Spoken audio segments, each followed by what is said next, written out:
Saudações a vocês que acompanham este canal. Neste vídeo eu gostaria de anunciar minhas impressões a respeito de dois artigos publicados recentemente pelo filósofo Luiz Felipe Pondé no jornal A Gazeta do Povo. Eu deixo de lado o que eu penso a respeito do pouco que eu li de Luiz Felipe Pondé e do menos pouco que assisti de suas intervenções na televisão, e também o que eu penso do jornal A Gazeta do Povo, e trato especificamente dos artigos. Estas coisas eu deixo de lado, vou falar dos artigos propriamente ditos. Esses dois artigos tocam em um tema que me é caro, o estoicismo, e o mais recente deles, que foi publicado na data de hoje, 22 de julho, tem por título A Tentação Estoica. O anterior menciona essa mesma tentação. Eu já falei tanto longamente da filosofia estoica no canal, aliás, tenho falado disto, é basicamente o único tema deste canal até o momento, praticamente o único tema do canal até o momento, e também já gravei um vídeo a respeito do final de Game of Thrones, defendendo a tese que é absolutamente geradora de hate, que vai contra a corrente, muito polêmica e impopular, de que o final, na verdade, foi muito bom, e muito bom porque bastante povoado de valores muito positivos que nós poderíamos descrever como greco-romanos. Não apenas a tirana é passada no fio da espada, como faziam os romanos que tinham coragem e vergonha na cara, como também nós vemos o triunfo do logos, o triunfo da racionalidade e do próprio discurso, ali naquela assembleia em que se decide que Bran, o aleijado, ficaria com o trono. Eu discuti estas coisas com mais vagar no vídeo, além dos dois links para os artigos que serão comentados nos próximos minutos, eu ponho também link para o meu vídeo, se isso lhes interessar, tudo aqui na descrição. Muito bem. Este artigo de Luiz Felipe Pondé tem o mérito de tocar na permanência da filosofia estoica, na permanência do apelo desta filosofia mesmo nos dias de hoje, tem o mérito de demonstrar como, por esta filosofia, o que importa não é o conjunto de valores que a sociedade acaba coroando. Para esta filosofia não importa riqueza, não importa sexo, não importa posição social, não importa fama, não importa celebridade, etc, etc, mas sim importa a busca da virtude que é capaz de conduzir à sabedoria. Tem o mérito de tratar destas coisas, mostrando a atualidade da proposta estoica em linguagem acessível, mas o que me parece é que Luiz Felipe Pondé entende as coisas pela metade, deixa as coisas no meio do caminho. E por quê? Jon Snow passa Daenerys Targaryen na espada, mata o tirano e logo depois renuncia à posição de rei, renuncia ao trono.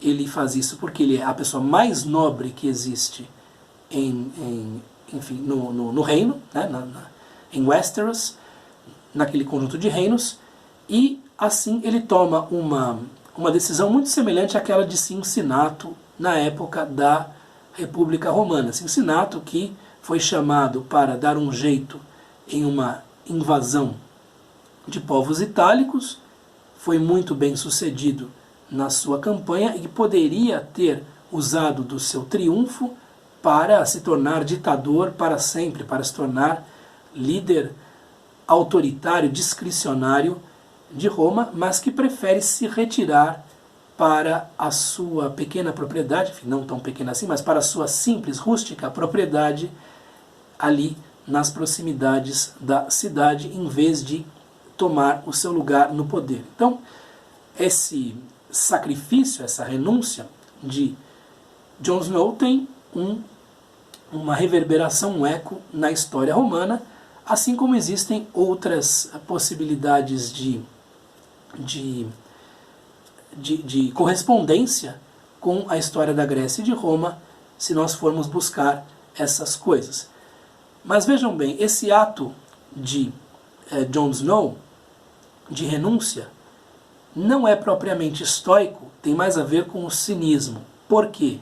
Embora os estoicos tivessem dentro do seu ideário a possibilidade de renúncia à vida política, a possibilidade de renúncia à glória que a política pode trazer, eles também tinham, dentro do seu receituário ético, a obrigação de participar desta mesma vida política. O que se dizia já desde os primeiros escolarcas do Pórtico, pelo menos desde Crisipo, o sábio participará da vida política se nada o impedir de fazê-lo. E isto foi levado até o fim, foi levado a termo, foi tomado a peito, não exatamente pelos primeiros estoicos, e sim pelos estoicos romanos. Os primeiros estoicos, não tendo como participar de uma vida política, tendo-se em vista que estavam assistindo ao fim da polis, estavam assistindo à formação e à dissolução muito rápida de impérios que sucederam Alexandre o Grande, sucederam o advento alexandrino, por assim dizer, acabaram desenvolvendo a sua filosofia, que tinha como possibilidade a participação do filósofo na vida sociopolítica, à margem das estruturas sociopolíticas. Uma vez, quando foi perguntado, é uma anedota que se conta, por que não participava da política, tendo-se em vista que dentro do ideário do estoicismo estava a ideia de que a participação na vida política é facultada àquele que buscava a sabedoria, Crisipo, o terceiro diretor da escola, respondeu da seguinte maneira, eu parafraseio, evidentemente: se eu fizesse as coisas tal como os deuses querem, eu me indisporia com todos os homens. E se eu fizesse as coisas como os homens querem, eu me indisporia com todos os deuses. Então, por meio deste paradoxo, por assim dizer, desta resposta paradoxal e muito interessante, Crisipo mostrava a impossibilidade de agir politicamente naquelas circunstâncias da Atenas já decadente, da Atenas já subjugada pelas potências dos herdeiros de Alexandre. Posteriormente, o que vai haver no Império Romano, quando o estoicismo penetra em Roma, é um grupo de figuras políticas muito poderosas que vão ver no estoicismo um modo de uma bússola moral e também um modo de resistir às tendências tirânicas que se notavam em muitas daquelas figuras e que depois acabam se concretizando em torno do poder central na era dos Césares. Então é um modo, digamos assim, que parte da elite romana acabou adquirindo, adotando, para se contrapor àquilo que era tirânico, autoritário na outra parte ou nas outras partes dessa própria elite romana. Então o estoicismo serviu para isso também. Mas o estoicismo romano, sobretudo, exigia a participação política. Não era simplesmente um receituário para a renúncia. Não era simplesmente algo que instava as pessoas a buscar um tipo de refúgio no meio dos selvagens. Isso parece muito mais romântico, isso lembra muito mais o René de Chateaubriand, né, do que propriamente o que os estoicos faziam. Quem se punha à margem da política eram os cínicos, sobretudo, porque viviam como mendicantes, como viandantes, como indivíduos que eram, pelo menos no seu aspecto exterior, absolutamente indistinguíveis de pedintes, e os epicuristas, que viviam nos seus jardins, nas suas vilas, dedicados a prazeres simples, a prazeres frugais, sem participar da vida política. E eu gosto muito deste tipo de justificativa que eles dão, que é porque a vida política produz muitas frustrações. Então, como eles querem evitar as frustrações, eles optam por prazeres simples e por uma renúncia à vida política, à participação desta vida política, ainda que tenha havido, sobretudo em Roma, indivíduos que se imbuíram do epicurismo e participaram também da vida civil, social e política desse ente político que foi o Império Romano nascente. Mas os estoicos estavam obrigados a participar da vida política. A ação é obrigatória no estoicismo. Esta ação pode, evidentemente, estar plenamente envolvida com a política ou pode, de alguma maneira, contornar a política. Mas ela é obrigatória, ela é exigida. O caso mais clássico desta obrigatoriedade da ação é o de Catão de Útica. Catão de Útica, que é bisneto do primeiro Catão, o censor, se vê com a missão de tentar salvar a República. E ele, que tinha a sua formação estoica bastante sólida, embora fosse muito irascível e bebesse demais, tinha esses dois problemas, também jogava muito, mas era um homem de ferro, um caráter realmente muito sólido, muito blindado. Tenta por todos os meios éticos, né, livrar a República do seu fim, livrar a República do seu destino. Tenta se opor àquelas figuras todas que tentam destruir a República e transformá-la em outra coisa, sobretudo César. Ele será o grande inimigo de César. É uma figura que tem uma atuação política, está obrigada a agir. Pondé coloca no seu penúltimo artigo, de maneira que me parece acertada, que a política sempre foi suja, que a política sempre foi nojenta e que é um tipo de sujeira necessária. Ora, ele está correto.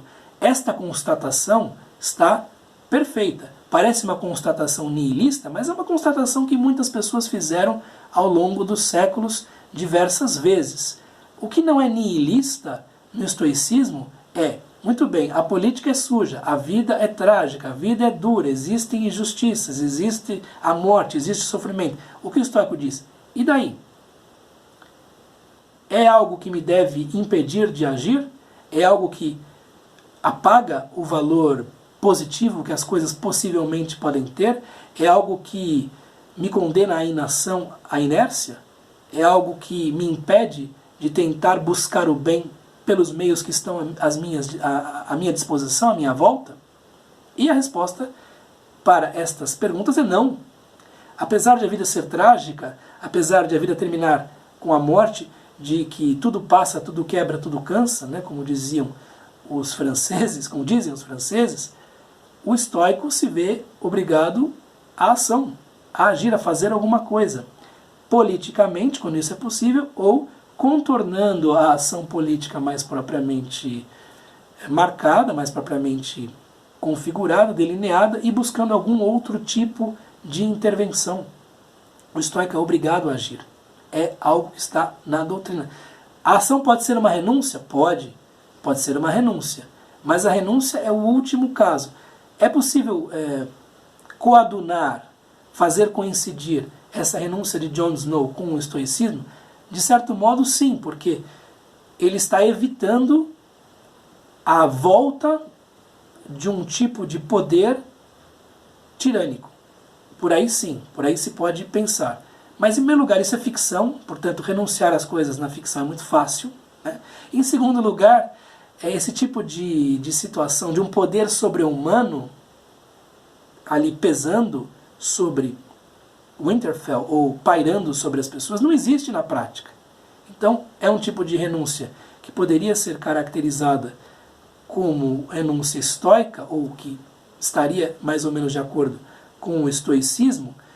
Porém, o estoicismo não supõe nenhum tipo de força sobre-humana que não seja dos deuses. Né? Então, e também no estoicismo as coisas custam de verdade, porque é uma filosofia que existiu de fato, e não algo que vem na ficção. Na ficção as coisas são simples de ser concretizadas, né? Não custam nada.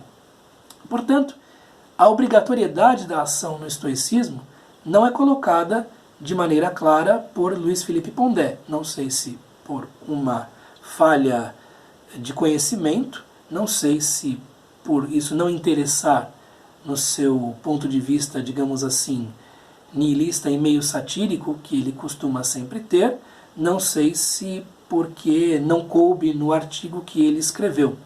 Mas, mesmo com a política sendo suja, mesmo com a política sendo lodosa, lamacenta, o estoico está obrigado a participar dela em algum nível, de algum modo, não se confundindo com a lama, evidentemente, não se deixando impregnar completamente por aquilo, evidentemente se respingando com aquilo, evidentemente pondo os pés no barro. Isso está claro, né, pelo que nós lemos dos estoicos.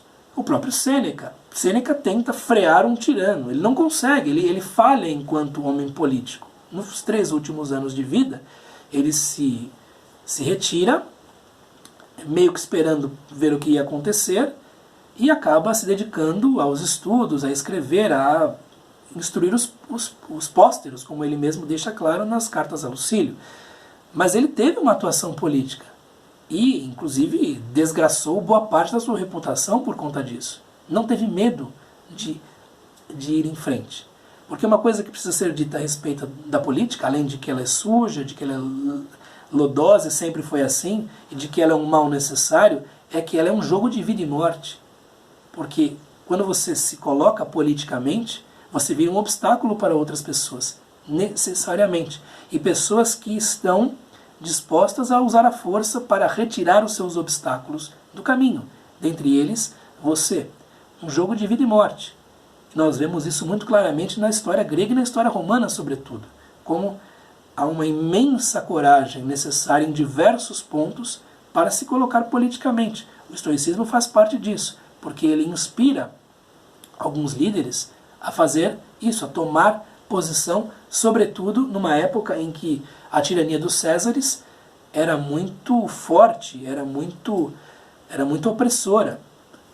E isso é a realidade até hoje, por mais que nos pareça que não, que nós temos direitos humanos, enfim, uma Constituição, tudo isso pode desaparecer com um sopro, num piscar de olhos, e a realidade de uma luta política ainda mais cruenta, ainda mais terrível, pode se impor de uma hora para outra. Isso muda muito rapidamente, na verdade, porque nós estamos sujeitos à fortuna. Aquilo que Maquiavel dizia, de que a virtude, não como uma excelência moral, mas como uma força de domar o que está fora, vence a fortuna, é balela, é mentira, é algo que, enfim, o homem moderno quer escutar, mas não é verdade, porque as coisas mudam e aquele que está em cima vai para baixo, né? Vejam, Lula foi muitíssimo popular, hoje está preso. Bolsonaro parece estar surfando na crista da onda, mas talvez depois seja lançado a uma espécie de báratra, uma espécie de abismo, sabe-se lá como, vai saber o que vai acontecer, né? Então essa necessidade da ação política é marcada no estoicismo, é muito clara, e dizer que o estoicismo é simplesmente uma receita para a renúncia, um mero distanciamento do que é sujo, do que não convém, do poder, etc, etc, é ver no fundo o estoicismo quase como uma coisa estética, como uma ação estética. Lembra muito aquilo que Fernando Pessoa acha que é o estoicismo por meio do Barão de Teive, né? Que é alguém que tem uma sensibilidade de dandy e que acha que a ação, no fundo, é algo que contamina e quer uma certa distância, mas que não reclama quando a vida lhe traz coisas muito duras. É um simbolista, digamos assim, viril. Mas não é isso o estoicismo, não é isso. É algo muito mais duro, muito mais difícil, muito mais desafiador para a nossa sensibilidade, e tem a exigência da ação, a obrigação da ação, é um dever a ação, né? E, nesse sentido, me parece que esses 2 últimos artigos de Luiz Felipe Pondé não acertam o alvo, embora pela metade as coisas estejam, por assim dizer, bem explicadas. Era isso que eu tinha a lhes dizer. Leiam os artigos, creio que valem a pena, e se acharem interessante o meu ponto de vista, assistam também aquilo que eu disse sobre o final de Game of Thrones. Um abraço, até o próximo vídeo. Tchau!